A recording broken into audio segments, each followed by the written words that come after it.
Buenas noches, profesora Gloria, compañeros. Mi nombre es Melissa Marca, integrante del grupo número 1, y en esta ocasión les voy a presentar la evaluación del informe financiero del 2019 de la empresa Casandina Nesus Hoteles Perú. Lo que vamos a revisar entonces son las características de la empresa, el análisis vertical, horizontal de flujo efectivo, el análisis de ratios, los efectos de la COVID-19 y nuestras conclusiones y recomendaciones. Características de la empresa. Casa Andina es una empresa peruana que comienza a operar en el 2003. Actualmente está en 17 ciudades del Perú y tiene 30 hoteles. El último en aperturar fue uno en San Isidro. Su filosofía organizacional busca superar las expectativas del cliente y brindar esa hospitalidad peruana en el alojamiento, en su gastronomía, en su decoración, arquitectura, etcétera. Dentro de sus principales ingresos tenemos los ingresos por alojamiento, alimentos y bebidas y otros servicios. El alojamiento representa el 67% de los ingresos, tanto de Casandina Premium, Select y Estándar. Alimentos y bebidas representan un 29%. Esto es debido a sus 4 restaurantes, Alma, Plaza, Sama y el último en incorporarse, Sama Healthy. Muy bueno. Y tenemos otros servicios que representan el 4%, que son alquileres de salas para reuniones, etc. Vamos directo a los números entonces. El análisis vertical del balance general. Al 2019 tenemos la descomposición del activo y la descomposición del pasivo del patrimonio. El activo no corriente pesa 85%, mientras que el activo corriente un 15%. La cuenta principal del no corriente son propiedad mobiliaria y equipo y activos por derecho de uso. Recordemos este concepto, lo vamos a revisar a detalle en adelante. Y luego tenemos en el activo corriente efectivos y equivalentes de efectivo, que pesa un 11.2% al 2019. En cuanto al pasivo, el pasivo no corriente para el 2019 es un 73%, pasivo corriente 10% y patrimonio 16.6%. Recordemos entonces las cuentas que más pesan, que son obligaciones financieras y pasivos por arrendamiento. Entonces, revisando la evolución del activo, vemos que desde el 2016 al 2019, el activo no corriente pesa aproximadamente 85% y el corriente un 15%. Para el 2019, las cuentas principales del activo corriente fue efectivo y equivalente de efectivo y para el no corriente, propiedad mobiliaria y equipo. ¿Qué pasó en este 2019? El efectivo crece 10%, ¿sí? Debido a un depósito a plazo en dólares que devengo intereses. Y luego tenemos propiedad mobiliaria y equipo que decrece más de 30%. Y aquí debemos entender un punto muy importante. En el 2019 comienza a regir la NIF 16, con lo cual ya no hay una diferenciación entre el arrendamiento operativo y el arrendamiento financiero, o también llamado leasing, sino que todo arrendamiento debe registrarse en el balance, tanto en el activo como en el pasivo. Y en el activo se registra como activos por derecho de uso, que en este año representa el 37%. Entonces, esta bajada se justifica por estos activos por derecho de uso, ¿sí? Por aplicar la NIF 16. Nos vamos al pasivo entonces. En el pasivo, revisamos el del 2019, donde vemos que el pasivo no corriente pesa 73.4%. Las principales partidas aquí son obligaciones financieras, cuya curva la tenemos aquí debajo, que pesa 36.8% en este año. ¿Qué sucedió? Se emitieron bonos de titulación, la empresa se siguió endeudando para hacer remodelaciones de sus hoteles y para aperturar nuevos hoteles.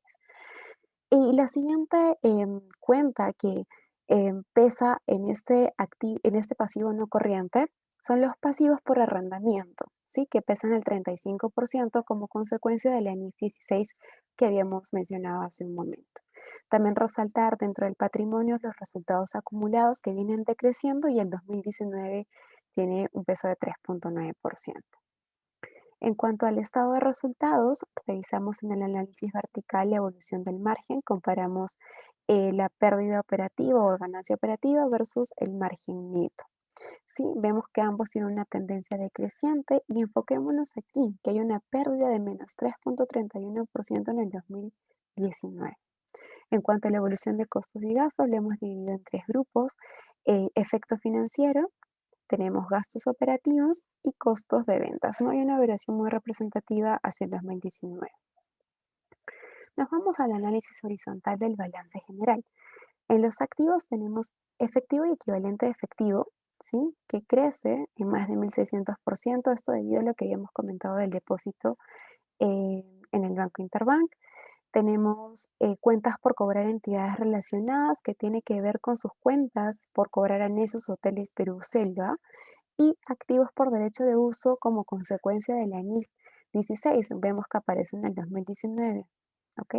Luego pasamos a pasivos y patrimonio, nos vamos a obligaciones financieras. De nuevo, habíamos mencionado antes los bonos emitidos de titulación y las deudas que sigue adquiriendo la empresa para poder hacer remodelaciones y apertura de hoteles. Y los pasivos por arrendamiento, que junto con activos por derecho de uso son la consecuencia de la NIF 16.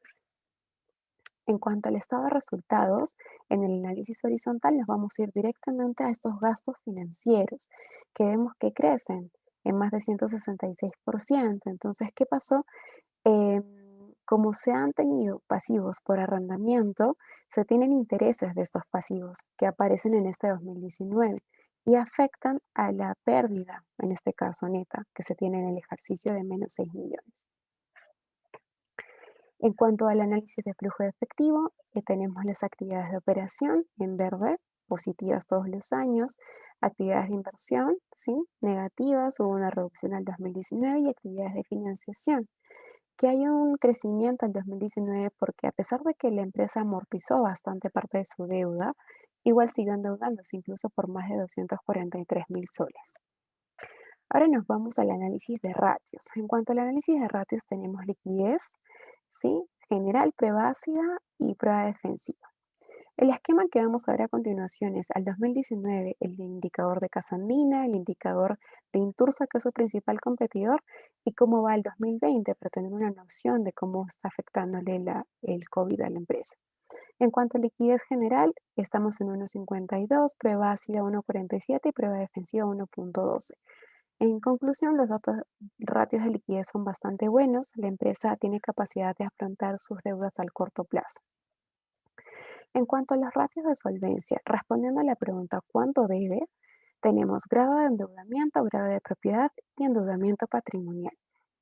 En cuanto al grado de endeudamiento, la empresa tiene deudas, está endeudada en este ratio por más de 83%, cuando debería ser un tope de 50%.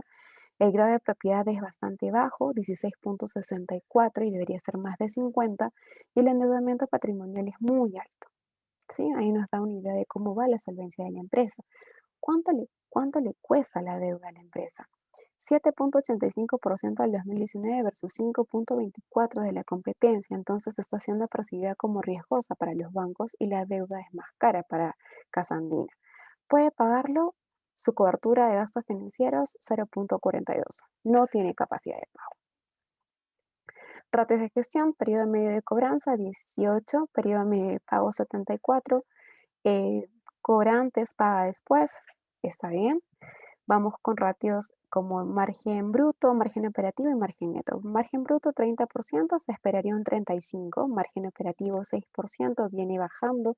Hay un alto impacto de los costos fijos para la empresa y margen neto habíamos revisado que es una pérdida de -3%. Ratios de rentabilidad, ROE, la rentabilidad del accionista versus ROA, rentabilidad de la empresa. Entonces, el ROE para el 2019 es -7 para Casa Andina y el ROE 2%. Con lo cual, ROE menor que ROA, la empresa no hace un buen uso de la deuda. En el modelo DuPont tenemos el margen neto, rotación del activo total y el apalancamiento financiero. Margen neto -3%, rotación del activo bastante bajo, 0,47 y el apalancamiento financiero muy alto, está muy apalancado. Este modelo de rentabilidad busca identificar los generadores de valor. Vemos que el margen va disminuyendo año a año, la rotación también y el apalancamiento va subiendo. El apalancamiento debe servir a la empresa para que mejore la rentabilidad del inversionista. Entonces, concluimos que debe mejorar las ventas, los ingresos, con lo cual hay que ampliar el giro del negocio, hacer un mejor uso y más eficiente de los activos y utilizar la deuda correctamente. ¿Cuáles fueron los efectos de la COVID-19 para la empresa? ¿Cómo coincide la pandemia con las fechas de mayor afluencia de turistas? Los ingresos disminuyeron en 51% y en general se tuvo una pérdida de -75 millones para el 2020. ¿Dónde ubicamos a la empresa dentro de nuestra matriz como catastrófica? Entonces aquí se debe tomar acción de inmediato o pensar en dejar de invertir. Entonces, tenemos las siguientes conclusiones y recomendaciones. La empresa es líquida, pero no es solvente. Está bastante endeudada, con lo cual debe recibir una inyección de capital o se deben buscar nuevos aportantes para afrontar las deudas. Según las investigaciones que hemos realizado, hay varias estrategias que la gerencia está tomando en consideración para reactivar la Casa Andina. Parte de nuestra recomendación va porque la empresa alquile sus habitaciones como salas privadas para almuerzos, para cenas o como oficinas virtuales en esta época de pandemia, que se incluyan productos como Day Use, donde va el cliente y puede utilizar el gimnasio, la piscina y pagar por ello. Y además, implementar servicios delivery de sus restaurantes, que son muy buenos. Entonces, aliarse con distribuidores como Rappi, Globo. Espero que esta información haya sido de su agrado. Muchas gracias.